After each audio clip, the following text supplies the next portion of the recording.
third and final of the AI stories of Yeah, this week. and we're talking about Movistar here, and they're offering Perplexity Pro AI services to their customers. In this time, it's in Spain, home of World Telemedia Marbella, just in case you didn't know. And And indeed, Telemedia 8.1 live in Barcelona, which is also on we could España. we could almost be Spanish.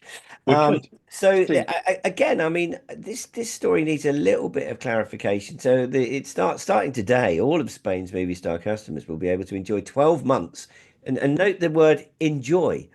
12 hmm. months of Perplexity Pro, the advanced AI-based answering engine that uses natural language to respond clearly and directly to user inquiries.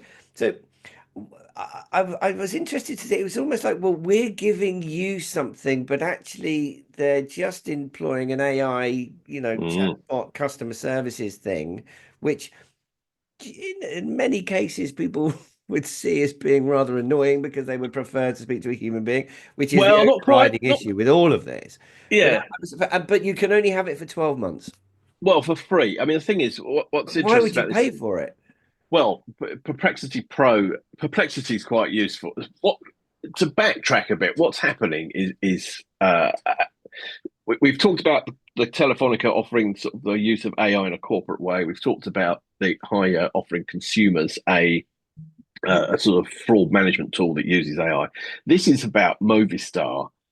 I think which is also a Telefonica company, cozying up to Perplexity with an eye very much on a different sort of future. Now, when you buy an iPhone, I think with an Android phone as well, you get sort of Google as a search engine by default built into it.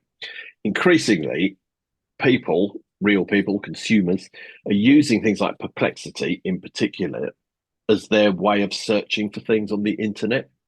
So rather than looking for best sunglasses to wear for playing golf in Marbella, people are going, I'm going to Marbella, I'm putting into Perplexity, I'm going to Marbella in October to World Telemedia. I'm going to be playing golf. What will be the best sunglasses to wear? And it will give you a natural language recommendation of which ones, why, where to get them, all that sort of thing. Now, what I think is happening with this Movistar deal is that they're trying to build Perplexity into what Movistar users have as a way of Perplexity building brand with consumers so that more consumers start to use it. Now, Perplexity, the free version, is very good. It's very useful. It's an excellent way of finding out all sorts of things. I do use it all the time.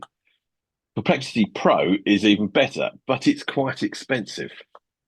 Right. So what this does, I guess, for Perplexity is gets it in front of a whole load of mobile users who are all going to start using it, especially the younger people. You know what young people are like for a year, and then think, do you know what? I can't live without it. Perplexity's, doubled its Spanish subscriber base. It's interesting because I think it sort of marks a very sort of definite move away or a stake in the ground at least of like Google isn't the search engine game only search engine game in town. Well, and yeah. and this is really sort of a potentially a sort of big deal for people like Google, particularly Google. And the thing that's really interesting about it, I think, about this whole AI search and how people are using AI to find stuff as rather than Google, is that Perplexity Pro is a subscription model. You pay for it. That's where the revenue comes from. Google is ad funded. Right. So Okay. if you can shift people towards paying for a subscription service, this is how they search the internet. They've totally changed the model of how people interact with the internet. And suddenly, in some ways, the ad funded model becomes a sort of second tier. Who wants adverts? Nobody wants adverts, really. Consumers say they do in return for free stuff, but they don't really. They don't actually want the adverts. They're intrusive. Yeah, yeah, yeah. So It's this could be, it's very early days and it's a very small offering because it's just in Spain with one operator. But it's an interesting idea as to this might mark how search and online advertising and search marketing may have to change what it does. yeah, no, that really is fascinating. I mean, it sounds to me as though Perplexity are probably a target for Google acquisition, right? But um, I mean, we've talked about advertising and marketing and engagement a lot in the telemedia. It's a sort of underpins the ability to be able to sell services to premium services to customers that want them. And the whole issue with search, and one of the reasons probably why we've seen such a lot of involvement with Google and the World Telemedia shows over the last couple of years is because they see the benefits of developing revenue streams with MVAS providers. Mm. And it is going to, and I feel as though the last couple of years has been very much dominated by Google. They've basically been the only show in Yeah, town. that's where all the I traffic comes think, from.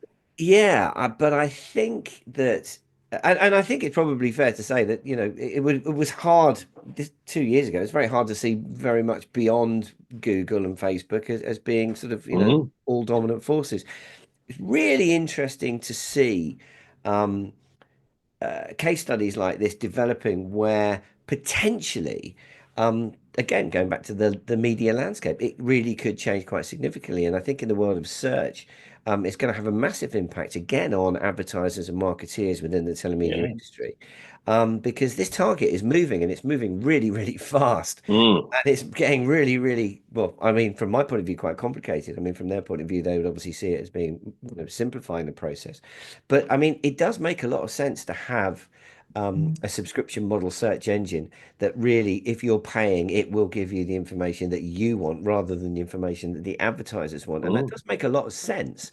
And I feel as though this is something that we're going to see become very important over the next couple of years. I mean, and it's the same with other media channels. For example, not that long ago, we were only talking about Facebook at World Telemedia, and now we're talking, and Google, and now we're talking about TikTok.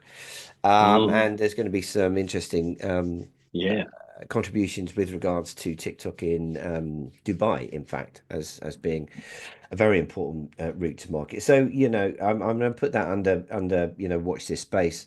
Absolutely. We Because could have probably devoted a whole podcast to this because like, as marketers still need to market their services to people. So how are they going to do that in a world where perhaps people are searching the internet via a paid search engine? But I think you make a really interesting point about TikTok. It still has hundreds of millions of users, and that's where people go to find stuff out. Again, in a different way to how they use Google, but still. So yes, I well, guess that's where advertising will come in. Well, it'll be through those sort of social channels, yeah. which then Perplexity will also be searching, so it'll throw up results from that as well. And it's interesting. I think we're seeing a big shift in how people find stuff on the internet works, and that what Yeah. that means for marketing is a really big deal.